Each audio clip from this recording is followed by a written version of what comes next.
la guerre, c'est pas une raison de se faire mal! Ben, notre cher ami Donald n'a visiblement pas eu le mémo parce que, à cause de lui et de son chum Bibi, le bordel est pogné au Moyen-Orient, avec toutes les horreurs que la guerre implique et les impacts se font sentir jusqu'ici. Voici comment. Bon, d'abord, on a du monde pogné là-bas et des milliers de personnes qui veulent revenir ici. Et alors que tu as un paquet de pays qui nolisent des vols pour sortir leur monde, ben pour les Canadiens, c'est compliqué. Là, dans les derniers jours, tu as quelques bus, quelques avions qui ont été réservés par le gouvernement, mais disons que ça sort au compte-gouttes. Et la frustration est grande chez ceux qui, encore une fois, sont pris là-bas. On se sent comme si on est dans une république de bananes au Canada. Les excellents journalistes d'enquête d'Urbania ont d'ailleurs mis la main sur un enregistrement d'un appel de Jérémy, ressortissant canadien à Dubaï, avec Affaires mondiales Canada. Oui, allô? Merci d'avoir appelé Affaires mondiales Canada. Votre appel est important pour nous. Malheureusement, aucun vol ni hébergement à l'hôtel n'est disponible, alors arrangez-vous. Merci et bonne journée. Mais voyons donc,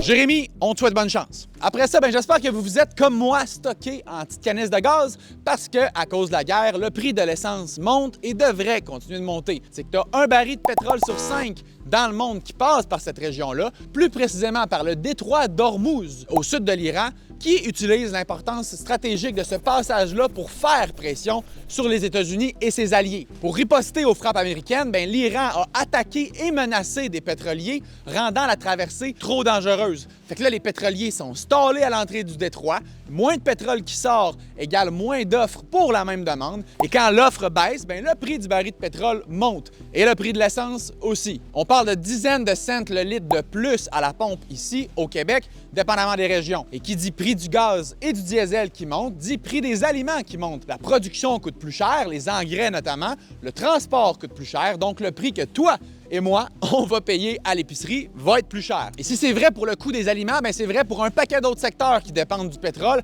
Pensez juste au prix du carburant d'avion et donc des billets d'avion. L'autre impact majeur, c'est sur les marchés boursiers. Quand tu as une guerre qui éclate dans une région aussi stratégique, bien, les marchés deviennent très nerveux. Les investisseurs sont plus craintifs, vendent des actions et les bourses peuvent chuter, comme on a vu dans les derniers jours, un peu partout dans le monde. Et quand la confiance baisse, les gens, les entreprises investissent moins et ça peut finir par ralentir l'économie si ça perdure. Fait qu'il y a beaucoup de monde, dont plusieurs économistes, qui s'inquiètent de voir l'inflation et donc le coût de la vie augmenter sérieusement ici, plus le conflit s'enlise. Le seul aspect positif, c'est peut-être que ça pourrait stimuler l'économie des provinces exportatrices de pétrole. Pensons à l'Alberta, à la Saskatchewan, mais ça stimulera pas grand-chose ici au Québec parce qu'on n'en exporte pas de pétrole. Fait qu'on va juste être pogné avec l'inflation. Tout ça démontre bien comme un conflit qui a lieu à des milliers de kilomètres d'ici peut avoir de grosses répercussions chez nous aussi. On va suivre ça.